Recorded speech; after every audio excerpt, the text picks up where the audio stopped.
Lina for Crit, more likely than not. We did see Notel pick it up earlier on today, though. Crit has been playing a lot of 4-role Lina. I really expect her to be played by Crit. Anti-Mage, Miracle, signature hero pretty much. We've seen him demolish teams 1v5 almost with that little guy. Testing.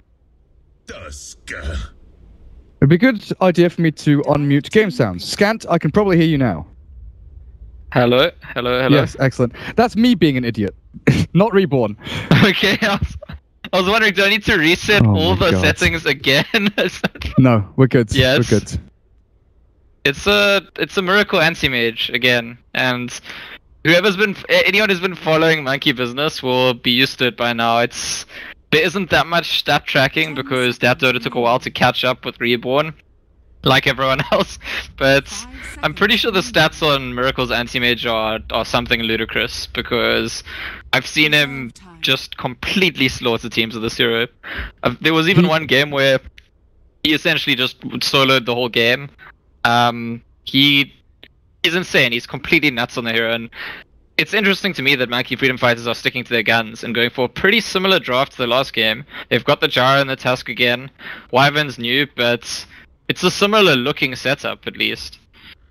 He nearly broke a record the other day. I can't remember what it was MLG qualifiers. MLG qualifiers, the finals of that, up against the IS rejects. He played Anti-Mage and he was, I think, 2 creeps away or 3 creeps away from breaking the record of most creeps at 20 minutes. Like 250, something like that, which was held by Illidan.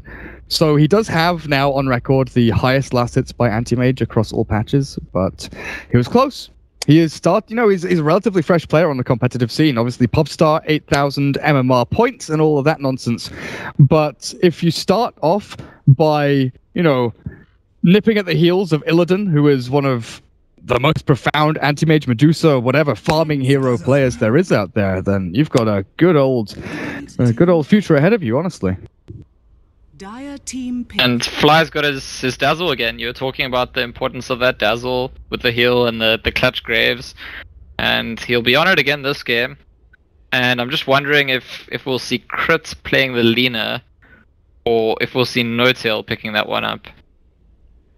Yeah, we've seen a lot more Crit 4-role Lina than we have Notail Lina. We saw Notail Lina once today over in WCA, I think it was. But against the Dragon Knight mid, I'm not sure where you want to go with this. Like, Spirit Breaker can head off the offlane. Moon Meander has had a great old time with that hero.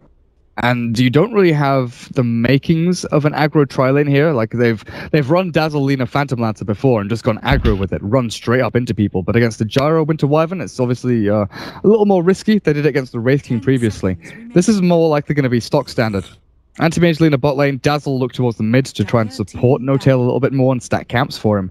But without Storm, without Ember Spirit, which has been banned out intelligently there by Freedom Fighters, Ember has been one of Notail's, really big heroes, apart from Tiny.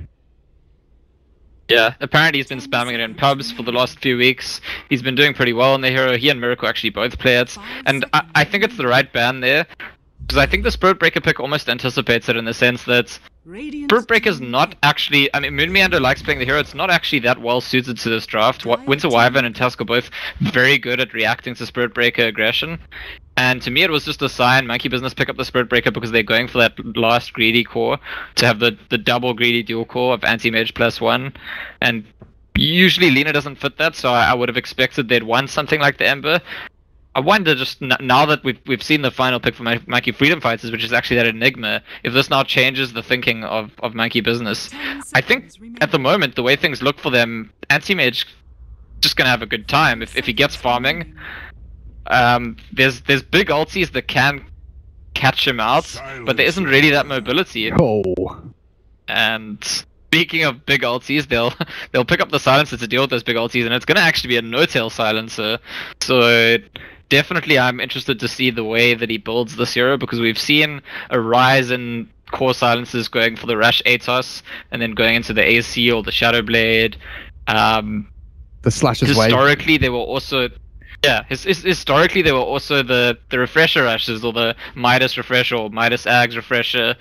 I'm not too sure which way he goes here, because honestly I think all his team needs is his ulti. It's remarkable. maybe this is just me being biased because I've seen so much Miracle Anti-Mage recently, but I feel like Anti-Mage, if he gets good farm with Silencer ulti, could be enough for them in this game. Seconds remaining. Yeah, well, Yapzor on the Enigma, interestingly enough. I really thought that would be a mad hero. Get in your jungle, get those Eidolons flowing, and get yourself into the fast mech, and then you can push in. Because this lineup from the Radiant, sure enough, they've got early fighting power. Level 6 on Dragon Knight, level 6 on the Gyro, they've got Dragon Form and Call Down. They can push into towers pretty quickly. And with this Enigma mech, you can really ramp up the pressure very, very fast, which is maybe what they're looking to do here against the Anti-Mage. Pressure early, take down towers. But against Miracle, you know what? I don't like to pick on a player and big him up so much, but I have seen him die multiple times and still find farm. He was 10xing his lane the other day by 20 minutes. 10 creeps per minute by 20 minutes on an Anti-Mage when he died twice. Like, that's the level we're talking about here. Yeah, he gives you nothing. Anything you get against Miracle, you've earned. He will not help you out at all. Just going back to this Enigma allocation, I think I agree with you that effing mad. I expect to be an Enigma player, but it seems like the way they're setting up lately is that effing mad is always the lane support. And Yapzor's the jungler or roamer or walk around hero. He was on the Night Stalker last game as well, right? So yeah. I think that they've just kind of tried to establish a set dynamic, which is often useful for a team as they're learning to work a system. And it's gonna be a little clash. A little clash, a big one there. Weave goes out, or Shadow Wave even goes out from Fly. The charge from Moon, there's no stuns to stop it, and Arise, the Dragon Knight, finished off there as Moon Meander once more. He's looking for Yapzor, and with the stun out, they've got this damage output. Really, really on lockdown as they take two. Who even got the bounty rune there? Anti-Mage and Silencer. So not only do Monkey Freedom Fighters lose out on 2 bounties, they lose 2 kills. Soshka, damage out onto Moon Meander, but look at him! He doesn't care. He's got a salve, he's got tangos, he's got a stout shield. Soshka's still going for this. Moon Meander's one hit salve, he's fine. He's okay. He charges onto Soshka here actually and turns to battle him. Oh, the mango regens back up some mana, but Moon Meander staying around here is still a little bit risky though, mate. They lost 2 heroes, 2 bounty runes, and then 2 of Enigma's camps got warded, although one of the sentry ward over here doesn't seem to do anything. I'm not sure if this is just a mistake. This one right here. The big camp was also sentryed, and Yapzor is now dealt with that. But I don't know, is this just a mistake, this other sentry ward, or what's it meant to do? I honestly don't know. I have no idea whatsoever. Couldn't I think tell you. the most plausible explanation is that they thought that would block, but nope, it doesn't block. Oh well, they tried. But yeah, we talked about their expenditure. Bottom lane, Fly, in the middle of a creep wave, he heals out, and Soshka actually being charged down here. Moon Meander coming straight through. Soshka's caught, and down he goes. But to continue my point, that is really indicative of what I was about to say. The fact that Gyro burnt through all of his mana, used a mango, still didn't get a kill on Spirit Breaker. His laning potential went from 100 to 0 very quickly. I have to say, I think it's a big mistake by effing mad that he hasn't taken Cold Embrace in his first 2 skills. It makes sense to start with the Arctic Burn at that level 1 fight. Splinter Blast is an offensive skill, and I was saying earlier, picking Spirit Breaker into Wyvern's not that great an idea because Cold Embrace is actually really good against Spirit Breaker. His damage is all physical. You charge at someone at the tower, and they get Cold Embraced, and you are turning around and running away. Simple as that. And they're going again on Gyro, and there's still no Cold Embrace up. Bash 1. Where's the secondary with a heal? Moon Meander, a few hits, and that's it. Gyro dies for the 3rd time in a row, and Moon Meander turns to fight with a grave up. He should be looking to run now. He's got a salve available. He salves and turns. Fucking mad. Are you dead? No, with a heal, not quite enough. Fly still wants to hit him with his DD, and with the movement speed advantage he's got, he should be able to secure that one. No problem. Holy crap, I think bottom lane, man. Middle lane, no tail in trouble. Right-click attacks, not enough. Dragon Knight and Tusk could not finish that kill off.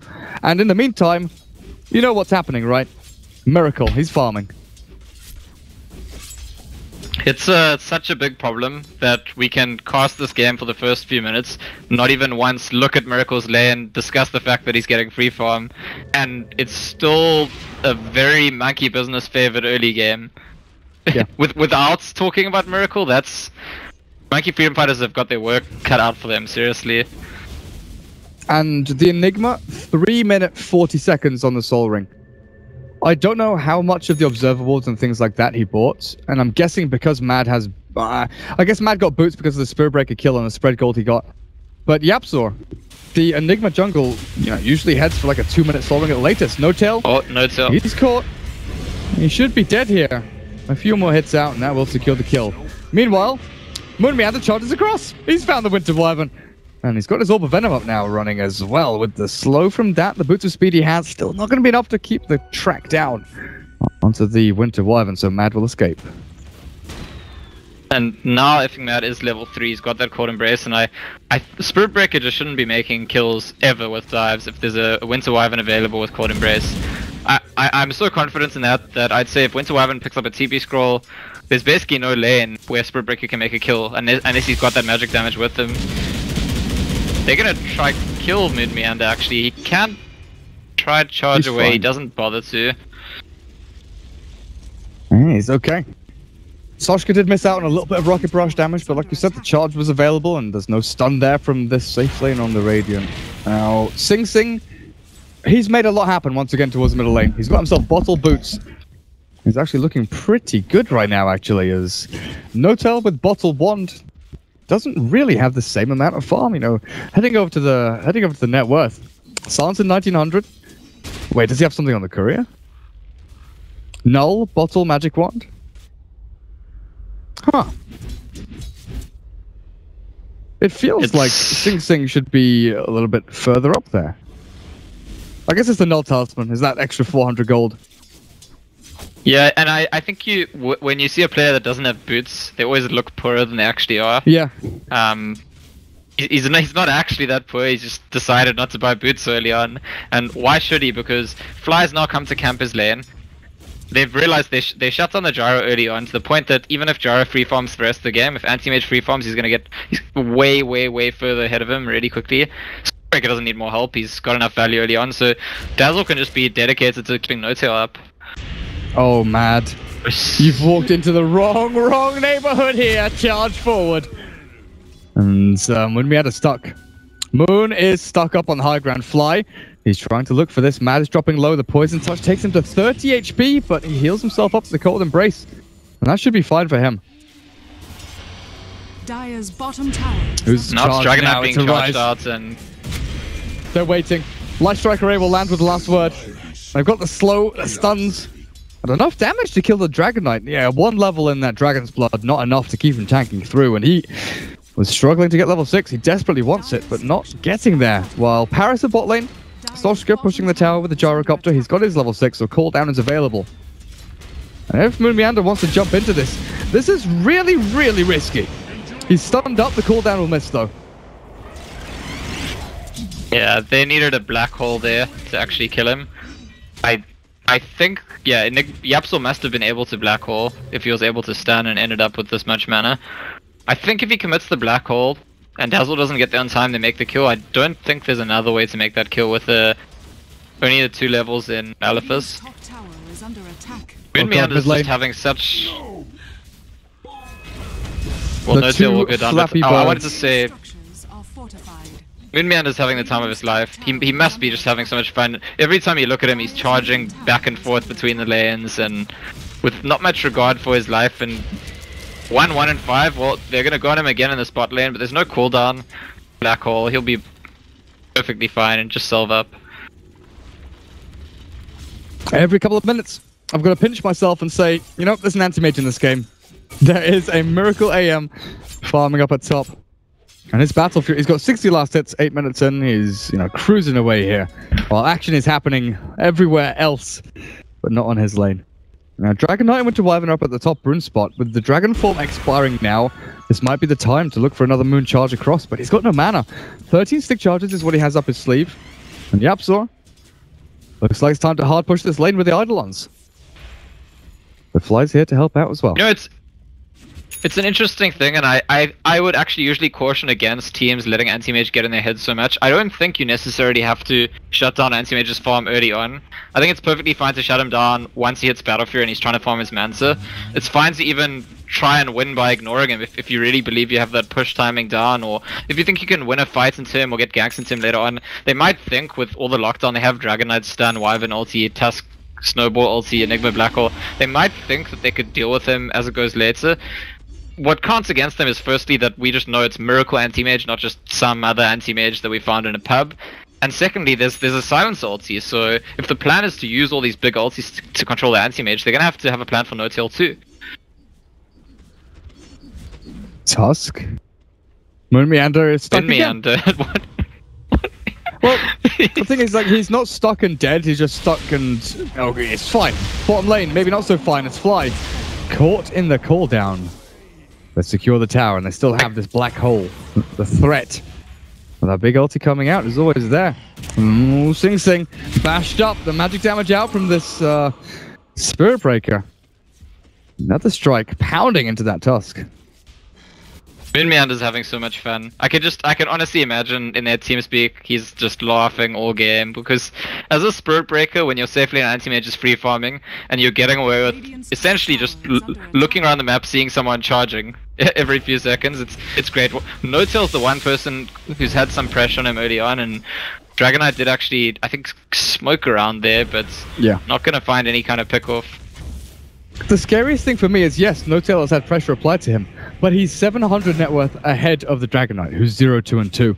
And Dragon Knight, along with Silencer, they're not the best at flash farming. You know, you can breathe fire, you can get your level 2 Dragon Form to clear out Ancients, but you don't have a good way to go and farm through the jungle. So any kind of advantage or gap closer that they want to try and get here in terms of net worth anyway, is going to come from kills, right? Dragon Knight has to go and get kills. He's got to push towers, but to push towers, he's got to find pickoffs. And Monkey Business right now, they're not giving any. They're the ones on the hunt looking for Soshka. When your Gyrocopter at 10 minutes in is hiding behind your tier 2, that's when you know you're in trouble. They're actually smoking here to look towards tier 1 mid, but that's already gone. Eidolons with a catapult, denied. Yep, Moon Meander finds it. But in from the side, Soshka and Mad, they've got the Winter's Curse and the cooldown. Actually looking over towards the Ancient, seeing if anybody's there. But they'll find No-Tail. Cooldown on 2. Curse only on 1. Don't worry, Miracle's already got Battle Fury, so anti-mage Dota already happening. Who has Battle Fury? Sorry, I didn't know he was in the game. 11-minute Battle Fury. Okay, it's naked. It's a naked Battle Fury, but holy crap, okay. The point is really, and this is the way anti-mage is played right now, and expertly so by Miracle, every time that Monkey Freedom Fighters gain anything that isn't killing Miracle, he's getting that trade-off. He's farming up a storm, he's pushing a lane or farming a stack or getting to his next item. And so the pressure is just, from this point onwards, the pressure is immense on Monkey Freedom Fighters, because you need to realize that, you know, every 2 minutes you get that much closer to not being able to deal with the anti-mage. And with No-Tail, like, right there, the ping's coming out of No-Tail saying, hey look, this guy's really far forward, it's probably a bait. Or it's probably a kill we can go for. Either one of those situations is, you know, possibly going through the heads right now of Monkey Freedom Fighters. More likely the bait one, you know, which is why I said it first, because the top tower is being traded off here. Likelihood is that there's people behind him. There's no way Silencer stands that far up on tier 1 all on his own. So the bait is obvious, but again, Miracle farming jungle, 1200 gold up for him now, and Soxka trying to get a little bit of value out of this middle lane, but it's down to this Enigma Dragon Knight. The push has begun. They've got the mech on Enigma, and they've got that Dragon Spawn ready over on Arise, so I think that, you know, their draft starts to come to fruition now. This is where they say, okay, screw you, Anti-Mage, you went for the naked Battle Fury, you can't really fight us. We're going to brute force your towers, we're going to go and take Roshan and gain objectives one by one. While, you know, you farm away, sure enough. And I'm still interested to see what No-Tail's going to build into, because so far he's kind of playing it close to the chest. We don't actually know what his first real item will be. He's got a bunch of small stat items in a bottle, and I really don't know. I really don't know what he goes for here. Maybe he doesn't either. Maybe he's still keeping his options open.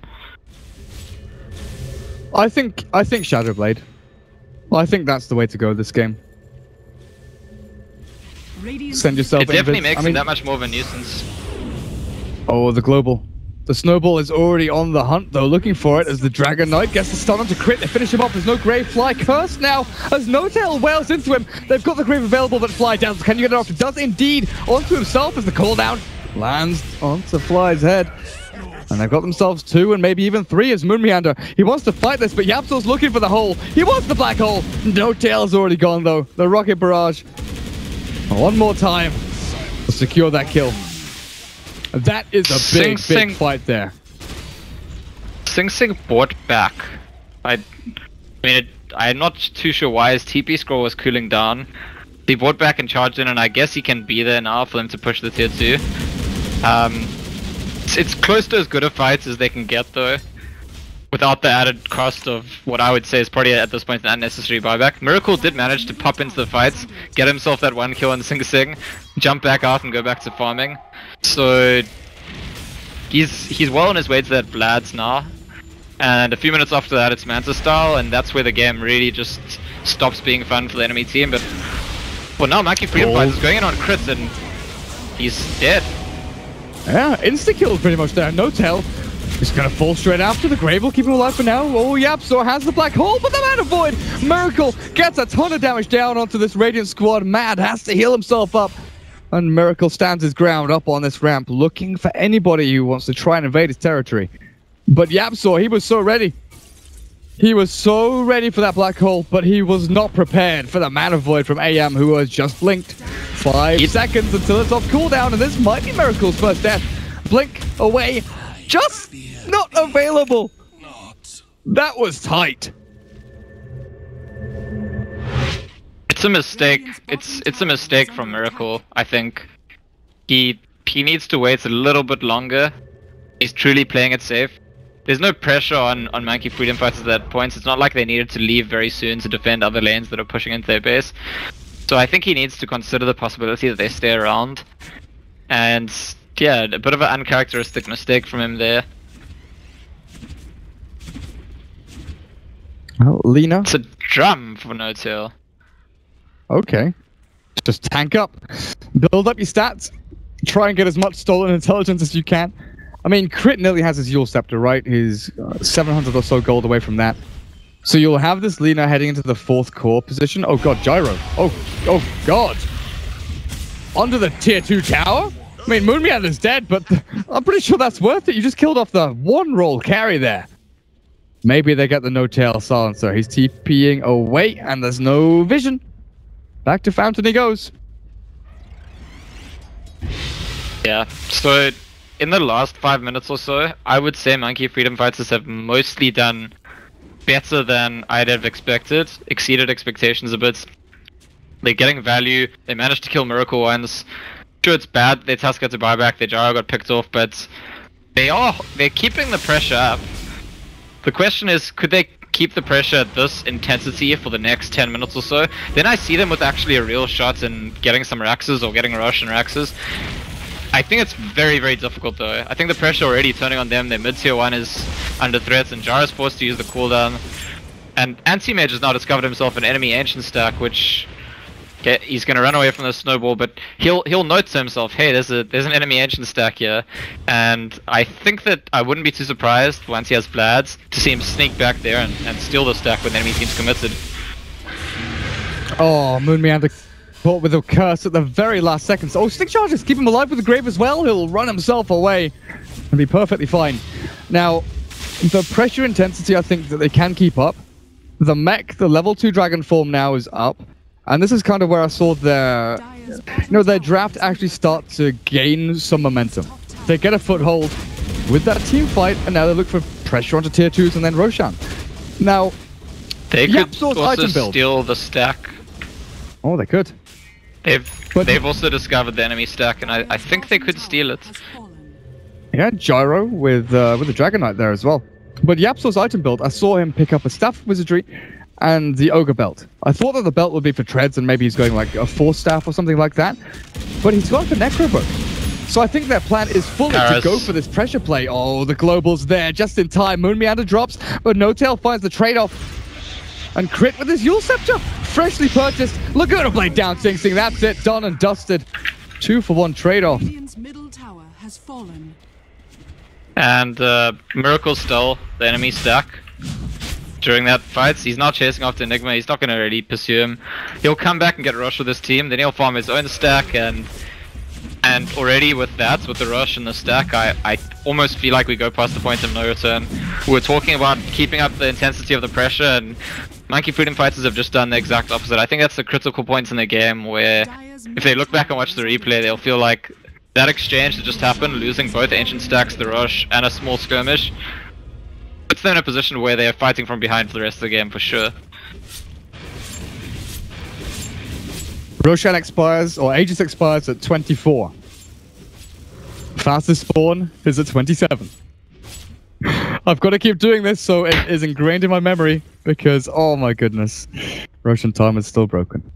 Rod of Atos is being built up by the Silencer now after the drums, so he is going back for that actually. Padded out stats a little bit with the smaller incremental items. Now it goes for a medium-sized one. I wouldn't call Atos really a big, high-tier item. Oh, Mad. Charge is cancelled by Moon. Behind Mad is Yapzor. Yeah, but going back to your discussion of Yapzor's Necro, I think it makes sense if they keep up the intensity that they were playing at as he bought it, but it's now been stunted, and now the Necro levels, the Necro 2 and 3 are going to be delayed, and it's difficult. If they don't win a fight soon, I feel like by the time he gets the Necro 3, it's not even going to be that relevant. So they're going for that fight. They're trying to force a big clash in this mid lane right now because they realize they're on a timer. That's the thing, he hasn't gone for the big impact item like BKB or Blink. He's gone for the sort of, right, well, we have to kind of go and push and win now. Crit. Yule's BKB turn to fight now. Arise, the Dragon Knight. He's got his ulti up, but what does he do with it as the global lands? And this damage output from Moon Meander comes through. Charge now, another strike. Mad actually locked in place with Miracle. 1-2. Doesn't get the hits in fast enough. Mad heals himself with a cold embrace. No-Tail nearly kills himself to the Necro unit on the back. Miracle is hunting further forward. Radiant Courier dies there. Nothing on it, but still nice little gold bonus out. And Soxka is really in trouble. Look at Paris' net worth. He's basically on par with Spirit Break, and I think that's really the trouble in forcing the high ground there and forcing the issue. Your Gyrocopter is not confident to step forward at all. So it's left all up to that Dragon Knight, and Dragon Knight, sure, he's tanky, but he can't do the work on his own. If Gyrocopter had an extra item, an extra 3,000 net worth or so, maybe it's a different story, but when you're playing catch up against an anti-mage, it's just, I don't think the deficit's going to change at all. In fact, it's probably going to stretch even further. He has almost double your highest net worth, honestly. And now, the fact that you would have liked to go and clear out Ancient Stacks to close that gap, to bridge the distance, Moon Meander... Interesting. He is just having fun. He's just fooling around. I'm going in, boys! I'm going in! Yeah, he bought a Shadow Blade and he just wanted to share it with the enemy team. Hey guys, I got Shadow Blade, how you like that? Rubbing it in the face of the Gyrocopters. Struggling to finish a SNY at this point. Well, Radiant, it looks like they want to try and go, not fully all in, but they're definitely going for a desperation smoke here. Going into the jungle, pushing out the lane at the same time. And look at how obvious it is. The Dire know exactly what's going on. Why would Soxka be so far up this lane? It's kind of the same situation as that Silencer down at bot, except this time it was the Radiant trying to go and look for something. Oh, Sing Sing. It should be okay here. Miracle Antony might be caught from the backhand, actually. Oh no! Arise thought that the real one was there. He stunned it up with the Dragon Tail, and Miracle just blinks across to the other lane and says, right, I'll keep on farming then. Honestly, at this point, when you're playing against Anti-Mage, you've got a few options. Usually you don't have an option to just passively farm against him, so usually it's pressure on you to push objectives, or pressure on you to shut the Anti-Mage down himself. And because he has this Aegis, and because he's twice as farmed as everyone else, it's really, really difficult to try shut him down directly. But we saw what happened when they tried to push the objective previously as well. So, stuck between a rock and a hard place for Monkey Freedom Fighters, and I'm not too sure. They're actually going to get pounced on at the spot lane. Oh, yeah, they are. Yapzor down and out with a Shadow Wave, heal bomb, Beaver Knight, Sing Sing charged up as well. Miracle jumps forward looking for the hits, and he's still got the Aegis. It doesn't really matter too much if he does die. Still, he's being healed up. He's being sustained with the Grave as well now. Arise with the Dragon Knight turns, but he's not getting enough damage out. Moonmeander is still alive with a Shadow Blade up as well. This Fly Dazzle, Global Silence to keep them on lockdown, and there's nothing left for them to give. GG's called, and that's it. Monkey Business defeat Monkey Freedom Fighters 2-0 here in the defense. And boy, oh boy, game number 2 looks so simple. So simple. Yeah, it's maybe we're getting to that point where, you know, the Alliance Nature's Prophet meme about you don't ban Nature's Prophets. I wonder if when someone's gonna make that meme for Anti-Mage and Miracle. The scary thing is that during the MLG Pro Qualifiers, Vega Squadron banned Anti-Mage first phase in 2 out of the 3 games, I believe. Oh no, it was only 2 games, but they still